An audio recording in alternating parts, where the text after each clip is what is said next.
economic landscape is diverse and expanding, from agriculture and fishing to digital services and energy.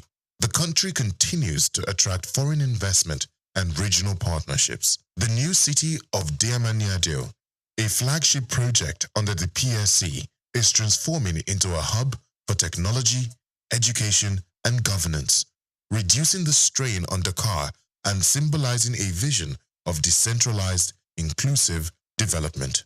Culturally, Senegal is a powerhouse. The influence of Sufi Islam, particularly the Mahrite Brotherhood, has shaped not only spiritual life, but also economic cooperation and communal cohesion. The nation's music, literature, and visual arts are internationally celebrated, with artists like Youssou N'Dour and filmmakers like Ousmane Sembene leaving indelible marks on global culture. This rich cultural identity reinforces a sense of unity and purpose, even amidst economic or political challenges. Socially, Senegal continues to prioritize youth empowerment and gender inclusion, with over 60% of the population under the age of 25. Investments in education, vocational training, and entrepreneurship are vital. Women's roles in politics, business, and civil society are increasingly visible and impactful, further strengthening national development. Senegal also leads in diplomacy and regional integration. It is a founding member of ECOWAS and plays an active role in African Union affairs and peacekeeping missions. This outward-looking approach reinforces Senegal's role as a stabilizing force and a champion of Pan-African ideals. With its deep historical roots, visionary leadership, and unwavering commitment to progress, Senegal continues to inspire a model of African development grounded in cultural pride, democratic values, and inclusive growth. I am Moyosore Adibi for Souqnews TV.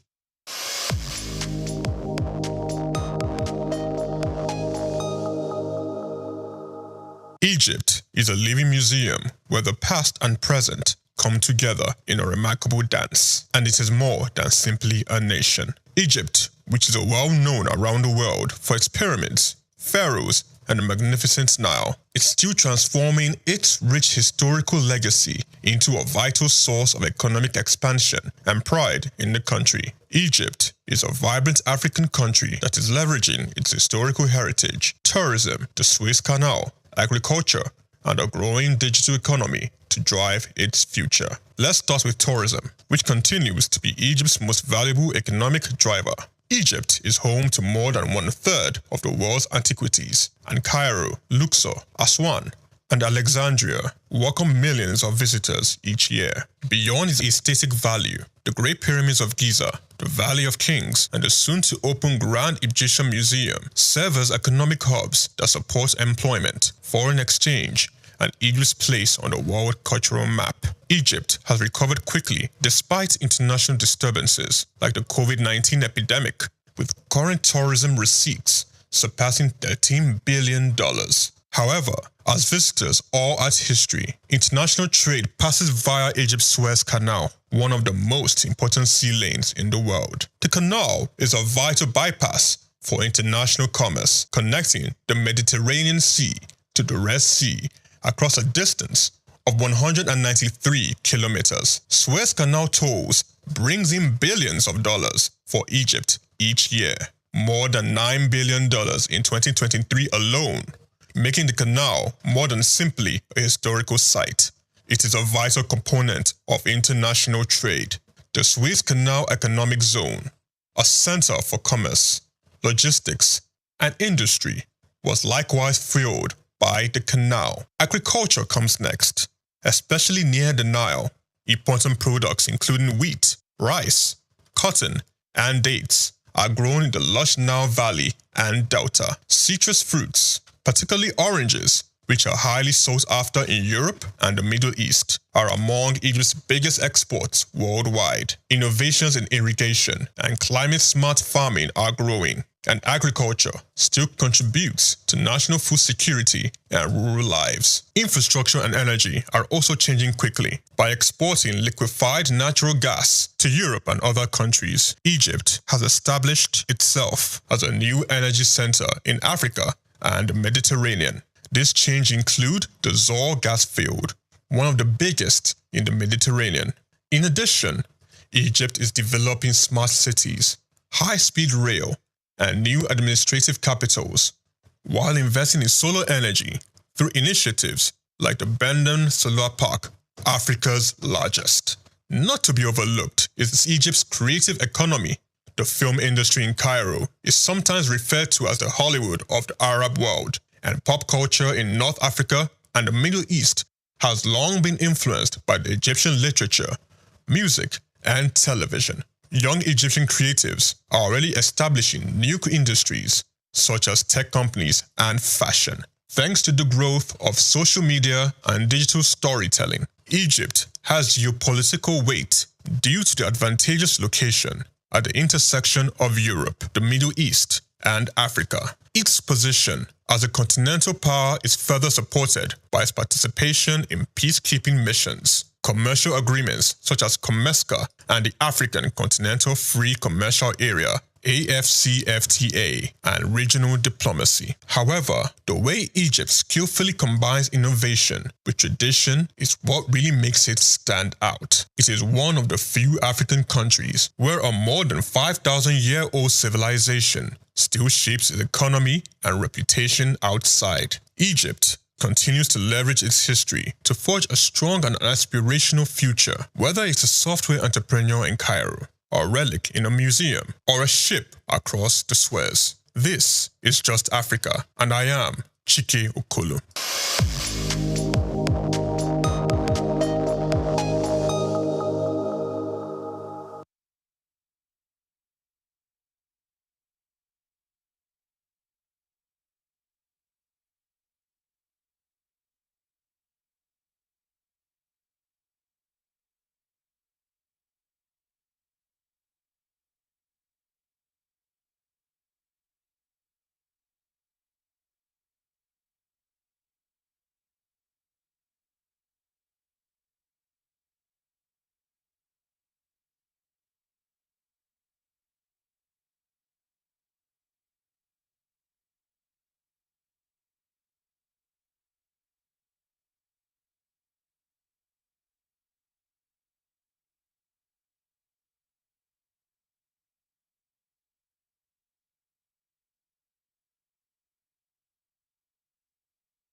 Hello and welcome to SOUQ Pulse. It's nice being here, knowing fully well that you are on the other side and being part of this conversation. It's always a great delight. We're gradually getting into the rainy season. To me, I see production. To me, I see a whole lot of farming activity that should start. I see Africa rising. I see birds. I see new green crops, grass, productive ones, all the same. It's all about goodness. It's all about productivity. And I say thank you. For everyone that has been part of this production, watching, producing, we say thank you. And for everyone that has taken key, called, reached out, or pushed our comments, pushed our narrative across, we also say thank you. And for every African country that is standing up and getting counted, being part of this race, we also say thank you. It's SOUQ Pulse. My name is Chooks, John Rogers Chooks. By now, you know what we are all about. To say, do not keep quiet. Keep the conversation going. Good, bad, keep it going. We're going to dive straight into what we have for today. And I am still blessed, and I am still privileged. I am still that same person that say with all my heart, like they say it in Nigeria, with my full chest. We still have Dr. Idahosa in our midst. Sir, you're welcome. Just good evening. Yes, today I needed to introduce you first before we say what we're talking about. You know, when you were just talking about production, something was just ringing in my head, and this rainy season of production. Please tell Africa we don't want to produce more children. We want more food and more wealth, and I think that will be a better thing to produce than producing children in this very trying and terrible time for Africa. Okay, this, like he said this is rainy season, and for those that are busy trying to tell us weather for two, there is nothing called weather for two.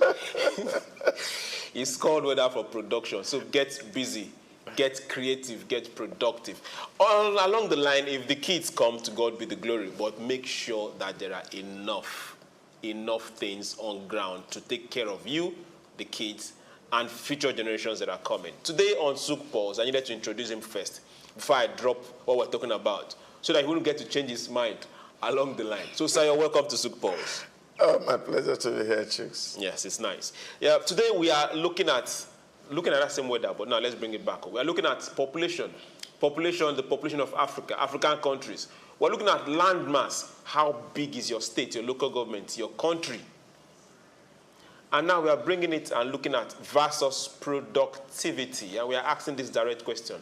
Why are we having a negative correlation when it comes to size of the people, number of people in local government, in states, in countries, and the amount of land mass in these different countries, in these different states, and productivity? And when we say this, people just think about agri. It's not all about agri. There are different levels of productivity, different levels of manufacturing. Why are we having a larger population, larger land mass, and low productivity, dwindling productivity? Why? These are things we are going to look at today, and we are asking ourselves, why this negative correlation? Before we go, let me just read out this. For those that are not too sure, there is a particular country in the West. It's called Denmark.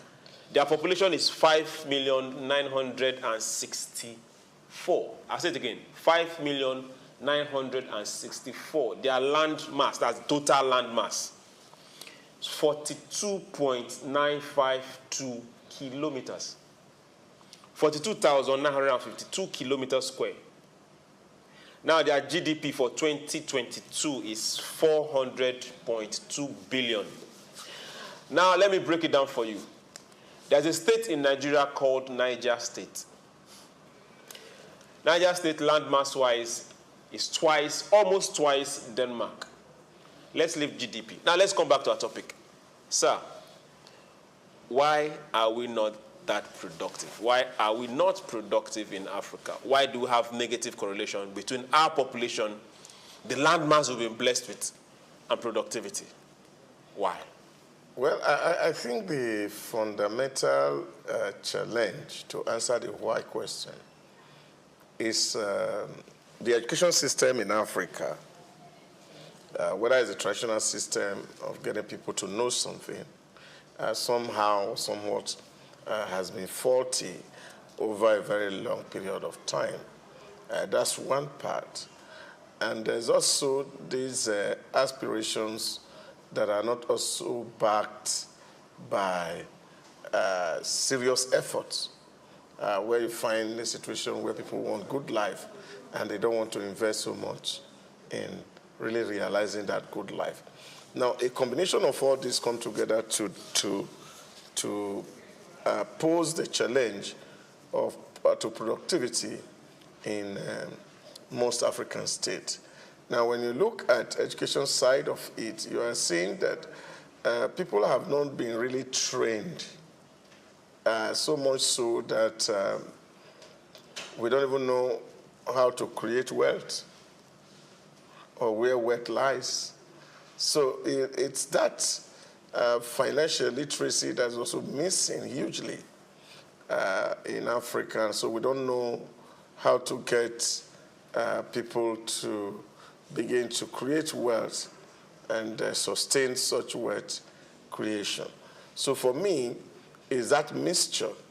We also have the problem about parenting, which also is for me a fundamental issue.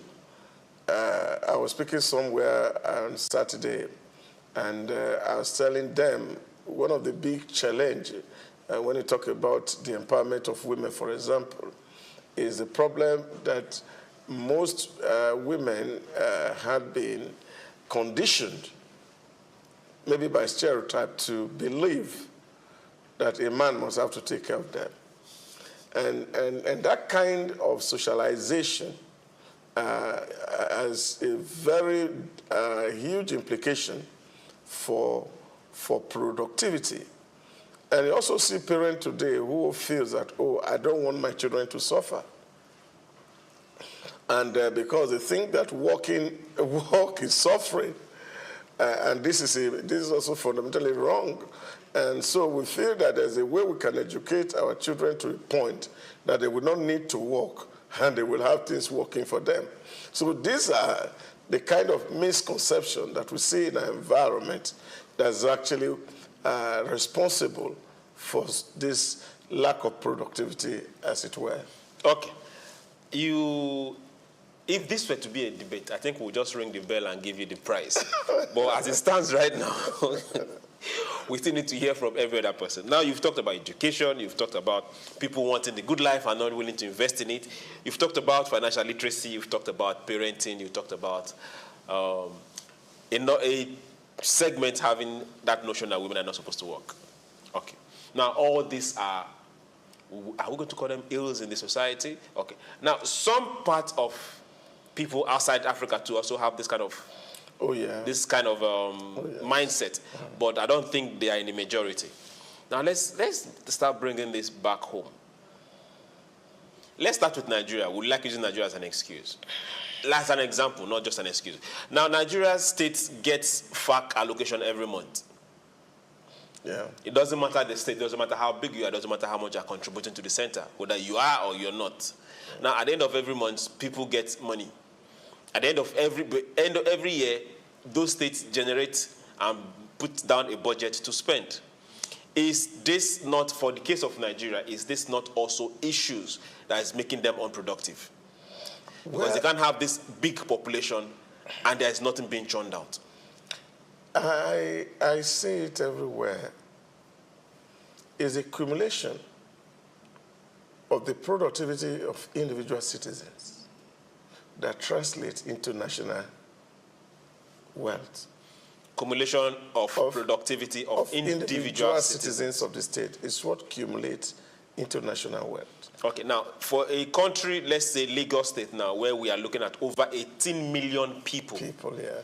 So what we're seeing here is the fact that if these 18 million people were to put their hands on the plow,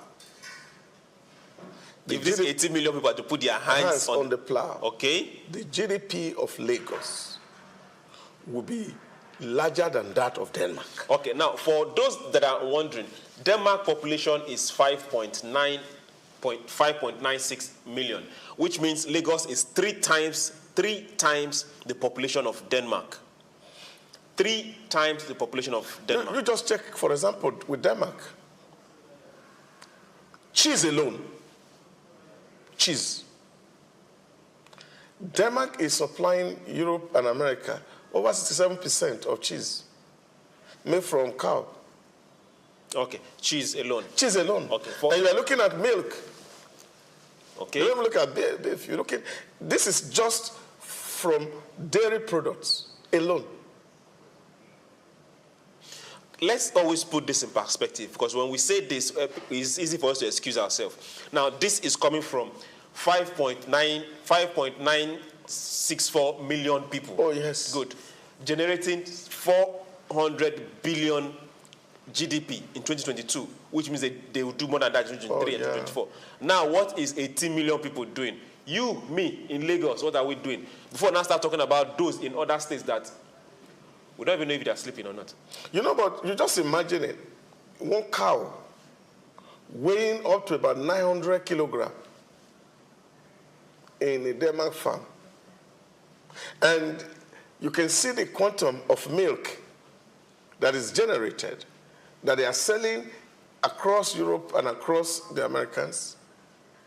And all this is what is totaling into what you're looking at as this 400 and something billion US dollar GDP. So if everybody in Lagos, for example, 18 point something million. Yes. No, now that's conservative because the last population census that Lagos did in 2006, they actually said that the population of Lagos was 20 million. Okay. Now, we are being conservative. So people say you are counting more. Everybody, 18 point something million. Yeah, that's what it is, because we are not productive. Now, you go around Lagos today, and what are you going to see? You see a whole lot of people, an army of young people. Some are begging. Army of young people, army of people. Let's not excuse anybody. Yeah, but it's not about excusing anybody, because if you look at our population today, if you take the data from Nigerian Bureau of Statistics, the average population in Nigeria is 17.5 years old. Okay. So which means the population of Nigeria is actually skewed toward an army of young people who, when harnessed and made productive, that Nigeria can be better than what it is today. But the unfortunate thing is that this factor that we have highlighted earlier on, which is the fact that people feel that there's a way to have a good life without work. Without paying for it. Yeah, you know, if you remember Gandhi's 7 social sin, wealth without work. Wealth without industry. Wealth without work, yeah, that's what it is. So that's a social sin. So when you look at it, you see this is the real fundamental thing that is affecting us. Now, people are saying, oh, there's no work, there's no work, there's no work. But whereas there is so much work everywhere, but the ability of people to be able to actually see what this work is. You know, I was saying to somebody yesterday when we were talking about issues of high cost of things around in the nation. And I said the real reason why we are feeling it hard is because a whole lot of people are not productive. Because if majority of the people are productive, what it means is that if I am buying electricity at 225 naira, that 225 naira is an input into what I'm producing. So I increase the price to reflect the tariff rate. And the person that I'm also going to take another factor from increases his price. So on the whole, everybody benefits and we reach a new level of equilibrium. But because a whole lot of people are not productive, and we're investing in areas where there's no productivity, which of course is what state government has turned palliative to, which for me is the greatest tool for laziness, we see that there's this imbalance between the rising costs and the ability for people to survive. So if you want to deal with the issue, we have to get every hand on deck working. And there is so much we can do. Like you said, not just farm alone. Lagos is very dirty. We need a whole lot of people who will operate in that sector. Who will get creative and get something to do. To take and convert waste to wealth. Get the place clean first before you start converting it. No. Because in the process of cleaning, you actually gathering wet. Because whatever is clean from the city can be converted to something. To something. That people can pay for. Can pay for. This is what I'm saying. Okay. Now let's look at it from this other angle. Now we have this same Lagos that is over 18 million people. You say 20 point something million people, with an internally generated revenue IGR of 1.011. That was our same year, 2022.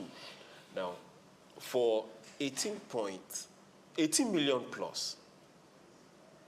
Now we will say that is poor, because we have less people actively engaged in production. Now, let's also look at some other states. We have states like Kebbi with an internally generated revenue of 10.1 billion. and a population of well over 3 million people. At what point in time should we start looking at ourselves and ask ourselves some direct questions? Is something wrong with us? Why are we blessed with all this population? Why are we blessed with all this land? What are we doing with it? What can we show for it? Well, I think a lot is wrong with us, and there's no doubt about that God has blessed you with so much, where you talk about it from nature, weather, you're talking about from land, you're talking about from water resources, you're talking about from mineral that is in the soil. So God has given us a whole lot. Now, all these things are lying in potential. And until these things are converted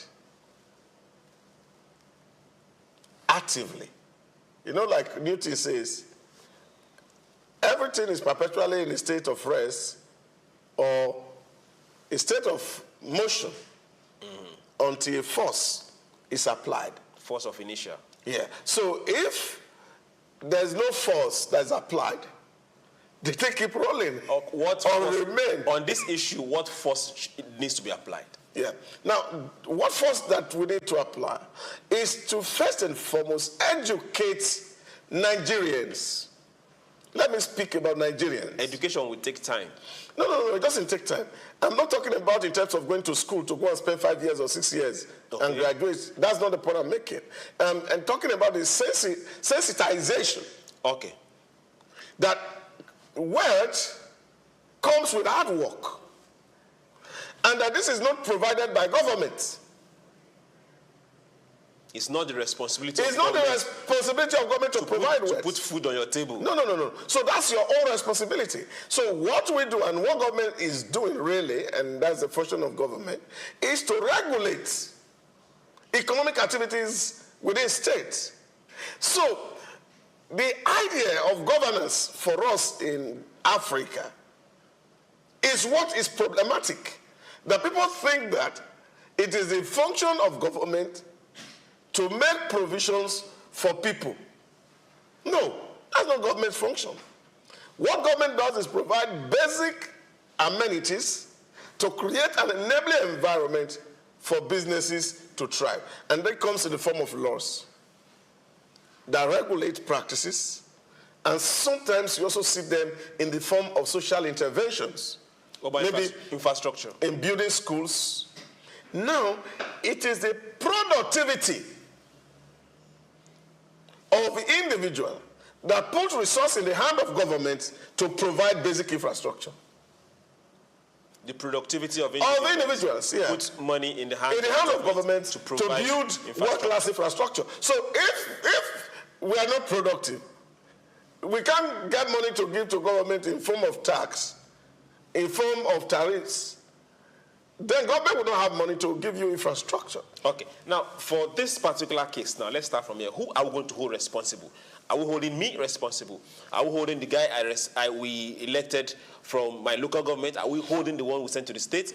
Are we holding the president? As it is right now, my state is not productive. Your state is not productive.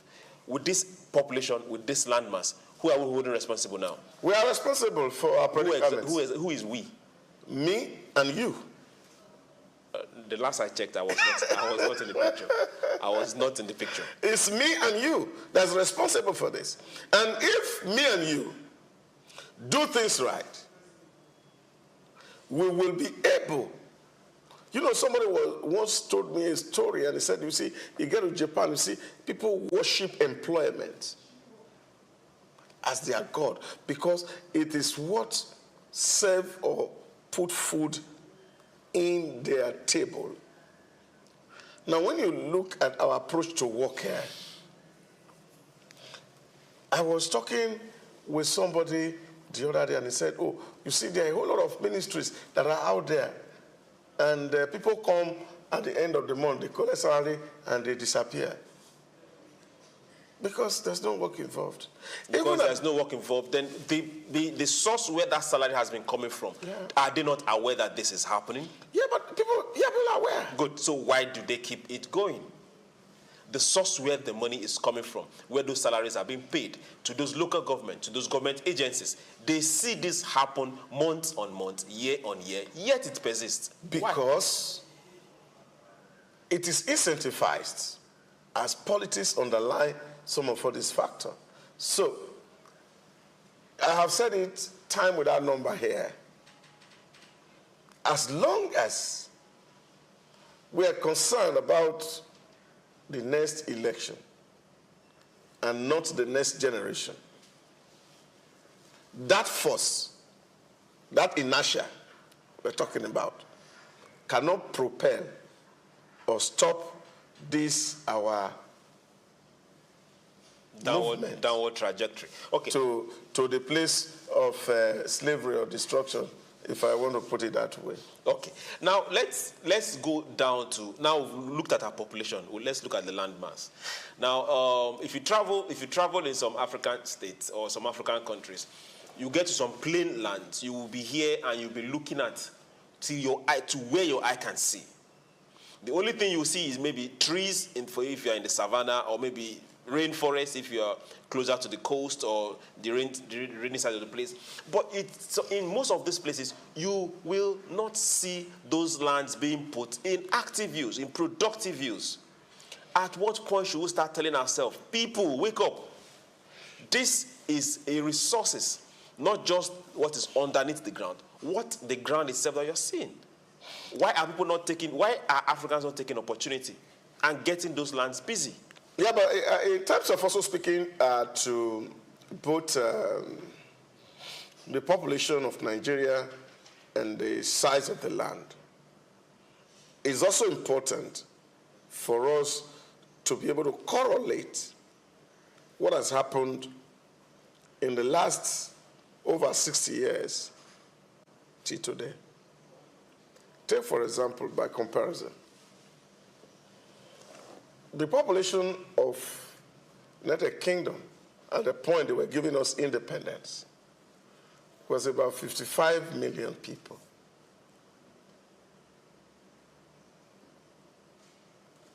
And Nigeria was about a little fraction over 45 million people. Now, in 60 years, the population of the United Kingdom had risen to about 65 billion people. And Nigeria had moved from 46 or 45.6 million people.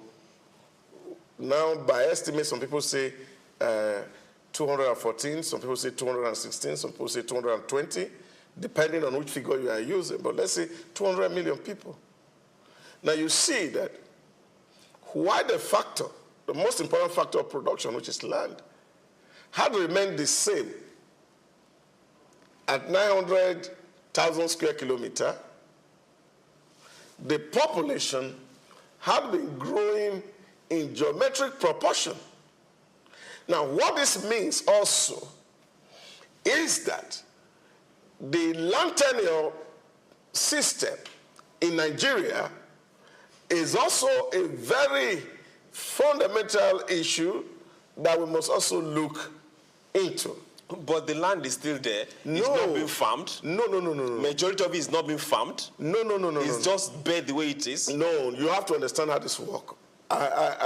Which exactly? Yes, the example work. You see, okay. There are a few states that has the example of land. From where I come from, if you go to my village now, most of my if we were to go home now to say I want to go and farm, I can't find a farmland.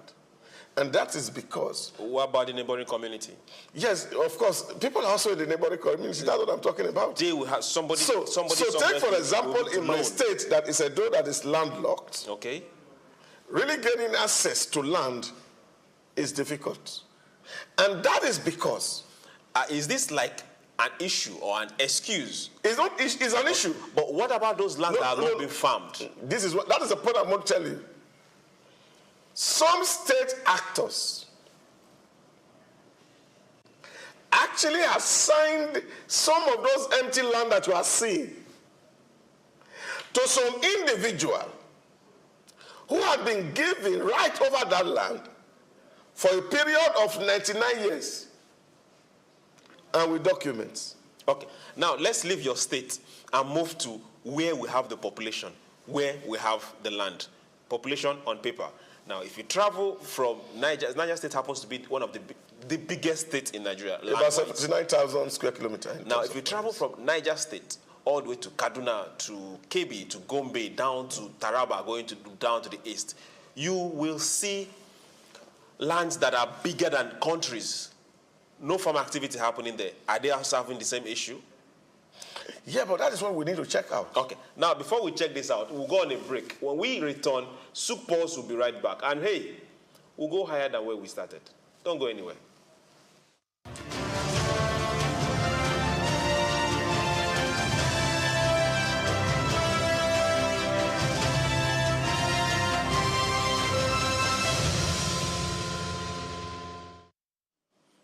Hello and welcome back to SOUQ Pulse. For those just joining us, we are here live on SOUQ News, all about positive programming. And we are discussing population and landmass against versus, whichever word you choose, productivity. And we're asking ourselves, why are we having negative correlation in Africa?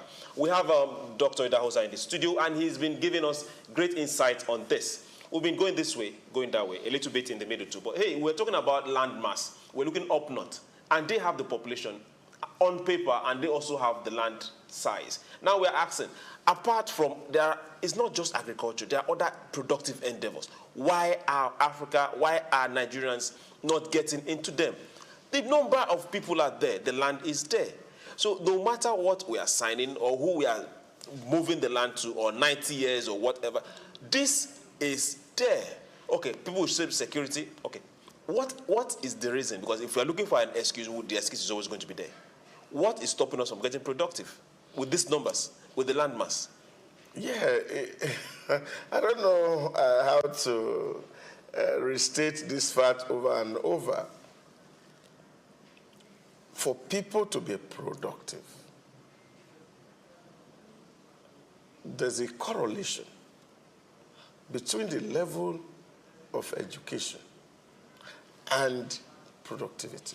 Okay, if we say level of education and productivity, growing up, I lived amongst elderly people. And now a lot of them were not, if we say formal education, but they were very productive, very, very productive, and they were doing very well. A lot of them were very elderly people who had very large farms. And they had both the young people from other communities come and work in those farms. And they made sure their children also worked in those farms. Now I don't know what it looks like. What and why are we losing this kind of culture? Because at that particular point in time, food was not the problem. You see, because our educational system was not documented or written with chalk on the board, doesn't mean that we had no education. My father taught me how to farm, how to plant a yard, how to position seedlings on the ground so that you will be able to direct the stock when it grows out. He taught me how to build a farmhouse. All these were practical, driven lessons. Just as Joseph taught Jesus how to nail wood, my father taught me how to farm. That is education. Okay, I agree. Now, have you passed it across to? This is the issue. So have I passed it across to my children? That's really fundamental. I don't think they even know what pharmacy means. So that's why I said to you earlier that the fact that we were thinking that by sending our children to the white man's school was a free ticket to good life is the biggest scam that African has experienced. Okay, now let's move away from this biggest scam. Our time is running so fast. Who should be driving this change? I think it should happen at different levels. In Europe, it was the Christian church that drove it. And that's what Max Weber chronicled as what he called the Protestant ethics, which were the values that the church, basically in Germany, Geneva, England, were propagating, was the value of work. That by working, we were joining with God in his creative activity and endeavor. And that dignity comes with work. So these values were being propagated by the church. And they were very, very hard in terms of his teaching that if a man will not work, and that man should not eat, and if he eats, then he's a thief. And if he's a thief, he will not go to heaven. Now, people were struggling to get to heaven, and therefore there was a craze and drive for work. And that was why when Max Weber in that his thesis compared the Roman Catholic culture and the Protestant culture, he saw that it was this ethic that men like Zwingli, men like John Calvin were preaching in Europe was the greatest driver of the Industrial Revolution. So you see, in that place, this was a civil society organization. Now, when you look at the way we are doing today in our environment, you see huge religious leaders,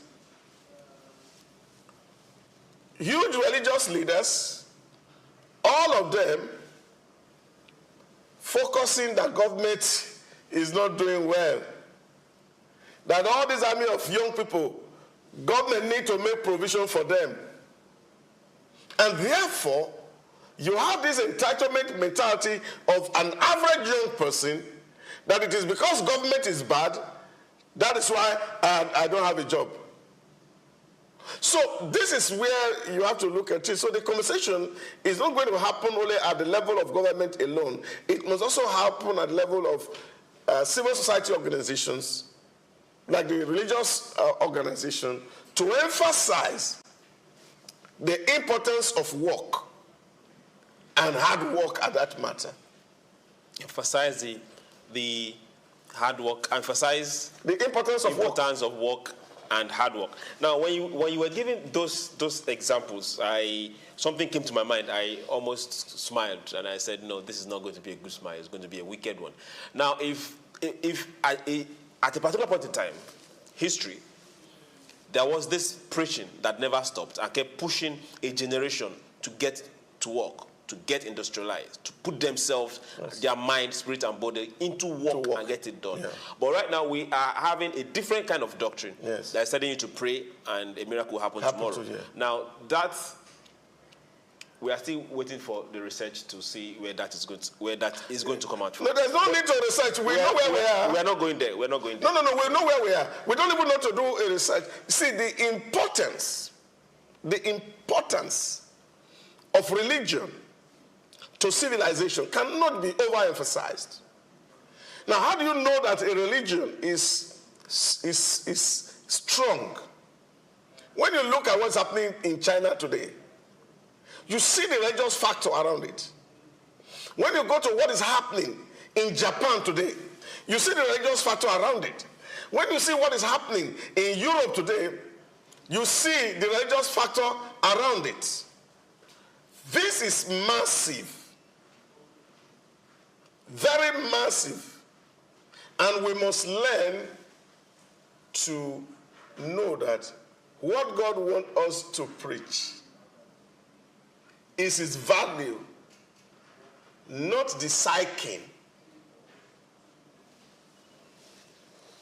Okay. Let me ask this question. Now we have population, we have land. on paper we have states whose population is very, very high.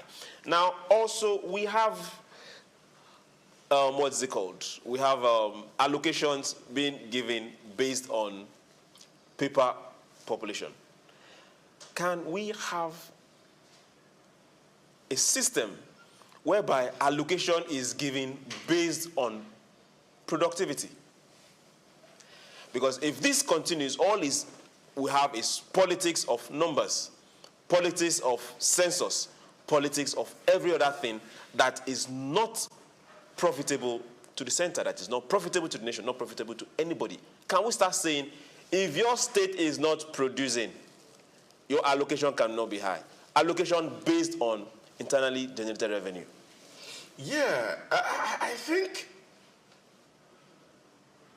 it is the mistake of those who design our curriculum that's actually the biggest challenge we face.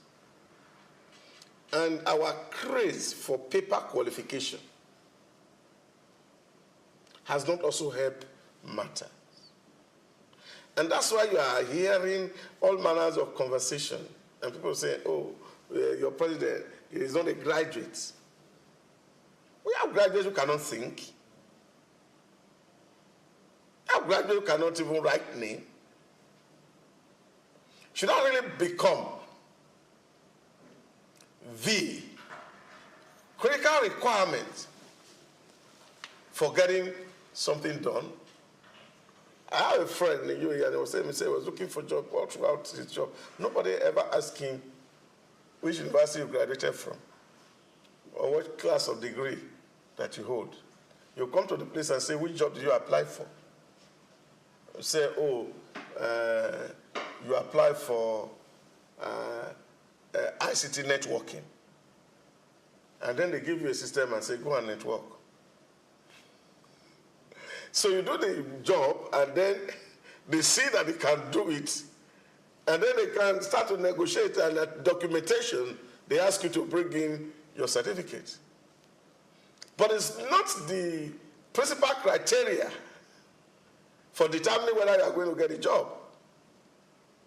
What is going to deliver the job to you is the fact that you have a hands-on experience. So what did you study in school? Accounting.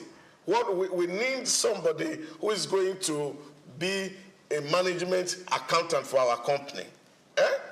That's what you're applying for. Nobody is asking whether I have a PhD in accounts or accounting. And then you go ahead and demonstrate to us how management accounting work. And that will be the ultimate determiner whether you get a job or not. So this is where really the emphasis need to go back to, which is the apprenticeship culture of Africa. So we learn under somebody, and we are not released until we are certified to have known the job.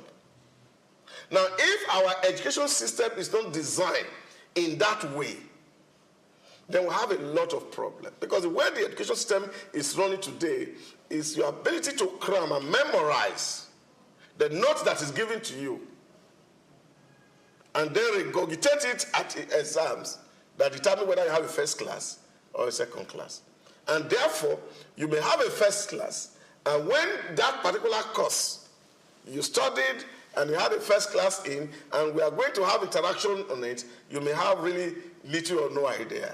You could state the Newton law, but putting it to work become difficult. So this is where we need to make education functional. And that is the only way we can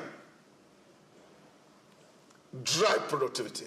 Take, for example, a lot of people get into the School of Agric in Nigeria, not by design that they want to become a player in the value chain of agriculture, but maybe because fate had not given them a space in the regular university because of a cutoff point and the rest of them.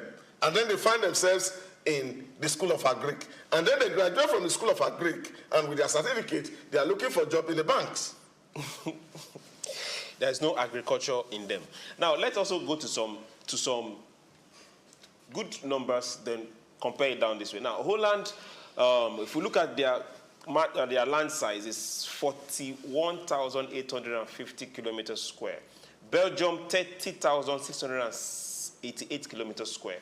Switzerland, 41,285 kilometers square. Now, for these three countries, if we take Holland and Belgium and put it together, land size-wise, Niger State is bigger than it. If we take Belgium and Switzerland and put it together, land size-wise, Niger State is bigger than it. Now, I'm coming back to that same question I asked you. Niger State, I'm using this as an example. In the last 3 months, the governor there have stood up and told themselves the truth, that we can't be this blessed and be this poor. I'm using poor in capital letters. We can't be this blessed and be this poor. And they have started trying to do something in agriculture, to be specific.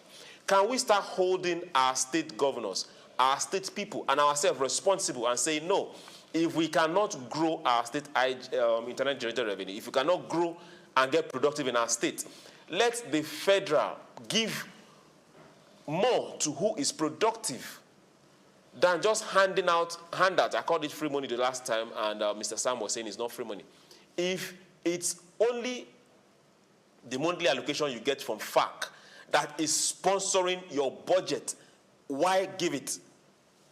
Which means you're not doing anything in the state. Well, I heard a story from someone some years ago who told me when his father became a UBEC chairman in one of the states, and he said, some people gathered to ask him and said, what are you going to do to pull the state out of that tag of educational disadvantaged state? And I said, well, in the first place, in the first 1 year, he will ensure that every child that is of school age is going to be in school.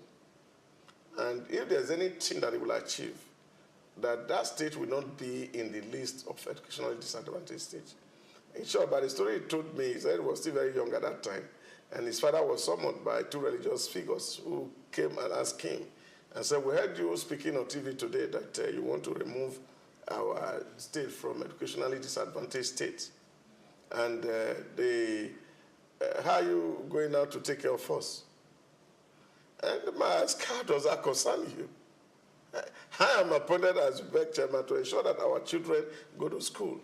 And they say, of course, there's money that comes to us from education, being educationally disadvantaged. Now, the day I was telling this story in one occasion, and somebody who was also in the education ministry in another state said to me, oh, that the first time they made him say he traveled to Abuja, the first thing they told him, he said the same story. That some people benefit the fact that they are educationally disadvantaged. And what do? They continue to perpetuate that disadvantage so that they can continue to get benefit, maybe from donor agencies and the rest of it. You see, maybe that's where the policy issue need to come in. And because there are parameters for dividing or sharing allocations that come to states. And those parameters are the one that you see either the size, your population, land size, and the rest of it, and the number of local government determine and come together to determine what you get from FARC allocation. But the money that goes actually to FARC allocation and the royalty that government gets from the natural resources and the tax collectible at the center. Okay. But here, there is also a component of that, which is, for example, the value-added tax, which is collected. Now, federal government only help in sharing the value-added tax. That's why you see on every occasion, Lagos State is always far ahead of every state in terms of what they receive from value-added tax, followed by Port Harcourt, River State. Now, so aside this, we are generalizing on everything. If you are not productive, the federal government in any of the country should not fund your laziness. No, government is not funding laziness. That is why you see. If government decides to say, okay, let's divide money coming from natural resources among the states in whatever percentage. No. The principle of fairness, we see, yes, good. The components when we say principle of fairness, it is also the same thing. We are still funding laziness. No. That is not what it is. Let me tell you what happens here. Take, for example, Lagos is about a 51 billion naira monthly economy. You can't take that away from them. You can't take that to Ogun State. You can't take that to Kwara State. You can't take that to Kogi State. That's resident in Lagos State. And so what Lagos can do, what wealth Lagos can share, other states cannot. Because they are not really... Those particular states that are not... Okay, they might not be as populous as Lagos State. They don't have the industrialization like Lagos State, but they have the landmass. They have opportunities to stand up and get counted. Why are they not being counted? Yeah, but this is what states are doing. Now, when you look at the indices of internally generated revenue for states that became progressive, you saw that how Kaduna State under El-Rufai catapulted. Edo State under Adams Oshiomhole started to explore other possible options. I remember that it was actually under Adams Oshiomhole that land registration started in Edo State, which was, of course, a way for the state government to make money. Now, there were a lot of activities around the markets, the building of stores and the rest of it, where government could have local shops and get more money. All these things were happening in Edo State, and that's why you also see that the IGR of Edo State has grown, even with this current governor. So you see, states are looking inward to see what more can we do to generate revenue. But unfortunately, which is the real challenge, is the fact that citizens of states are not holding their governments accountable for the inability of this government to transform their states. They hold the federal government accountable for misgovernment. So this is the challenge. Okay. Now, on this particular challenge, I want to give you this breaking news. Our time is over. So, sir, we will continue this particular subject sometime, not today. And please, we want this same energy when we start that. I want to say thank you very much for being on SOUQ Pulse today. I'm always grateful. Thank you very much, sir. My pleasure to be here, now, sir. To everyone that was part of this show today, to the crew, to everyone, thank you. To those that tuned in and part, I say thank you. Now, remember this. We are all about productivity. We say Africa needs to rise. We say, hey, no matter where you are, you should be able to put food on the table, save in the bank, get productive, employ somebody. Then together we can count. We can't do it from a place of rest. Let nobody deceive you. Miracle are the works of your hand that God will bless. So let no one deceive you. And for everyone that keeps looking forward to leaving the shores of Africa, that is not an issue. But wherever you are, still get productive. Never stop talking. Hold your leaders accountable, just like the doctor said. And remember, as you hold them accountable, also hold yourself accountable. SOUQ Pulse will be back tomorrow. We'll say thank you. My name is Chooks, John Rogers Chooks. Bye.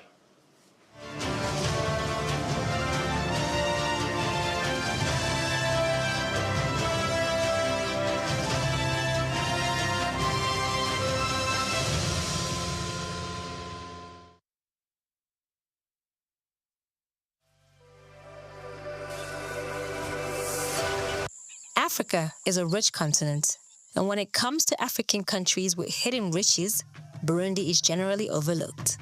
This little East African nation, located between Rwanda, Tanzania, and the Democratic Republic of Congo, has a strong, distinct identity. Drums in Burundi do more than just generate sounds, they also convey stories. The royal drummers of Burundi, Abatimbo, are more than just performers.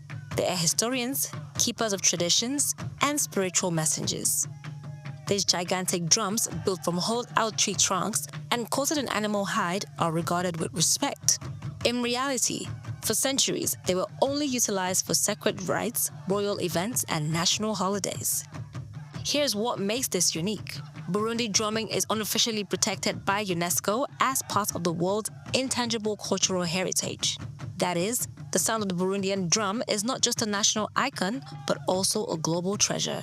And they are not your typical beat makers. The ritual is ordered and ceremonial. Drummers perform while dancing, holding the drums on their heads and producing rhythm with their bodies rather than with their hands. It's poetry in motion, tradition in tempo. However, Burundi's rhythms are not limited to drums. There is also a rhythm to their agriculture. Over 90% of Burundians depend on agriculture, primarily for substance. Burundians know how to cultivate life, from coffee, the country's main exports, to bananas, beans, and sweet potatoes, even on limited territory. Despite decades of political unrest and economic challenges, the Burundian spirit remains resilient. Kingship, oral storytelling, and shared traditions are essential components of community life. There is an unsaid value in their community, as evidenced by their Obushigante, a cultural council of wise elders who have traditionally helped settle conflicts and uphold moral standards. So, Burundi may be one of Africa's tiniest countries. It may not always make headlines. However, it embodies a continent's heartbeat through its drums, people, and Asia's customs. One that teaches us that even the smallest countries may echo the loudest truth if we only stop and listen. I am Laura Iheke for SOUQ News. Until next time, let's keep sharing stories that bring this continent together.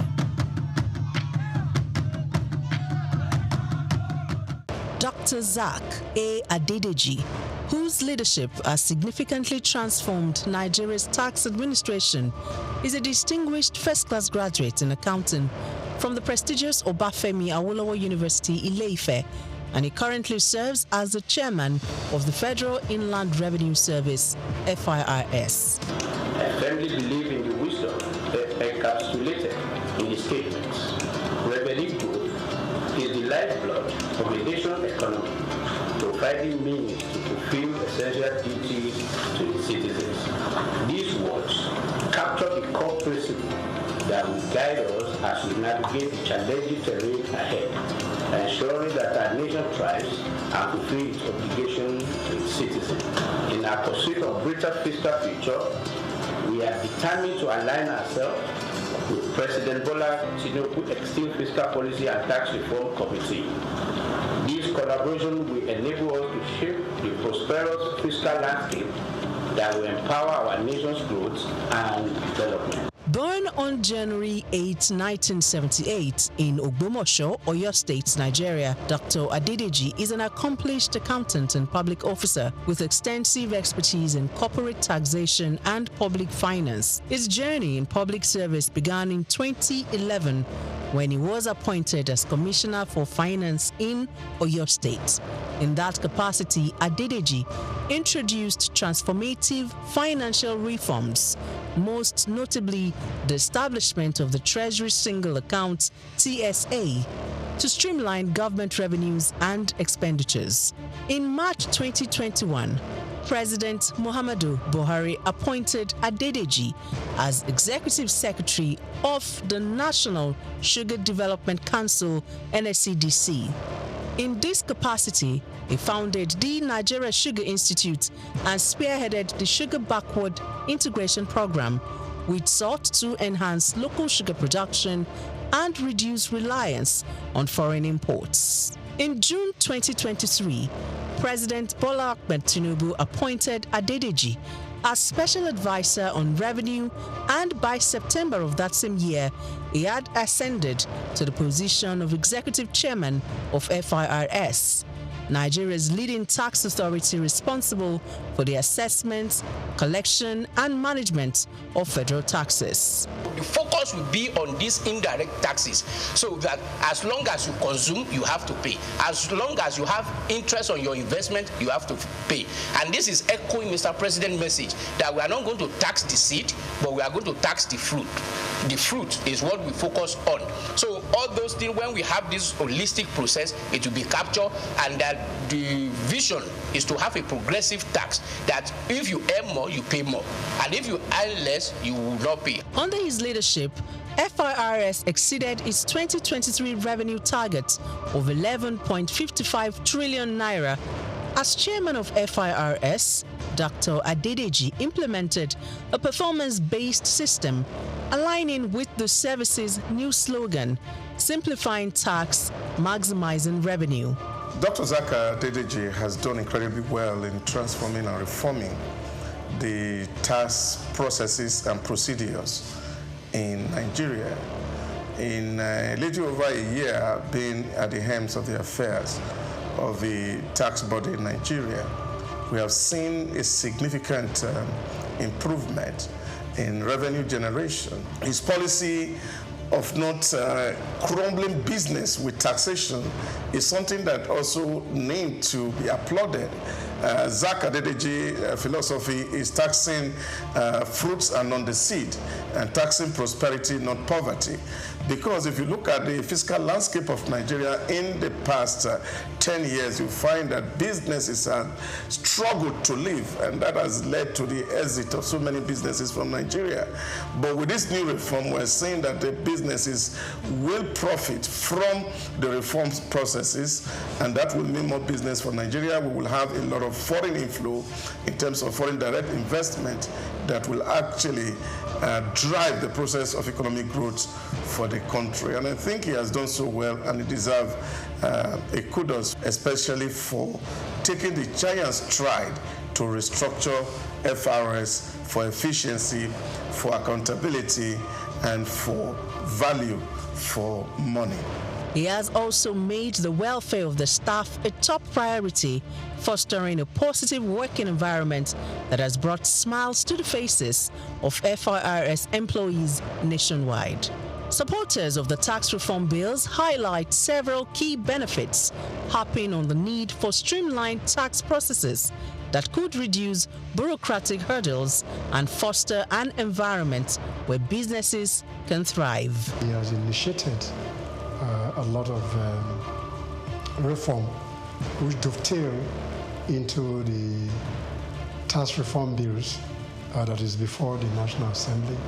This initiative is to improve on the tax administration system in Nigeria with a view to improving on the collection systems that will be beneficial to every member of the Nigerian state.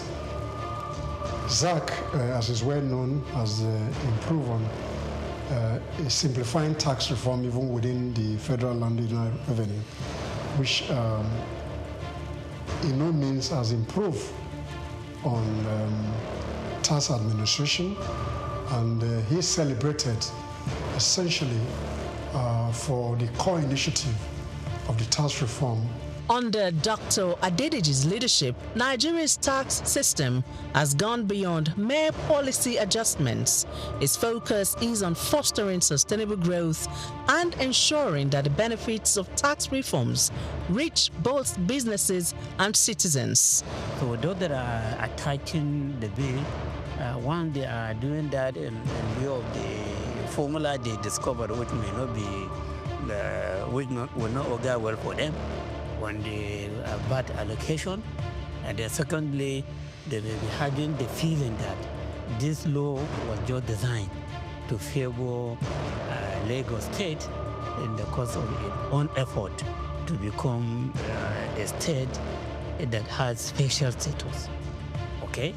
It says so that will make it to be seen as if it is a country of its own, even though it's not up to the level of country, but it is higher than all other states in the country. Probably this may be the reason why they are agitating. The one that you can see clearly is on this issue of VAT, and then they have other suspicion. So that is another worry that I have. The issue of trust. Trust, what do some experts call trust deficit. Yes, will be promoted greatly by this if corrective measures are not taken. Graduation has not been defined. But then people have to go by what is happening now. As they go against it, Since now the graduation is about contribution of state that are producing these goods and services being consumed. So they have the right to just say that, so now instead of 20%, it will now be 60%. And then you hear the government functionaries, including members of the committee, saying that no, that's not what they mean. They mean area of consumption. This 60% graduation is about consumption area, not location of the headquarters of company that produce the good or services. You should have defined that in the law. Contributing to long-term national development, Dr. SOUQ A. Adedeji's career is a testament of his unwavering commitment to improving Nigeria's financial systems and enhancing revenue generation, showcasing his exceptional expertise in corporate and public finance.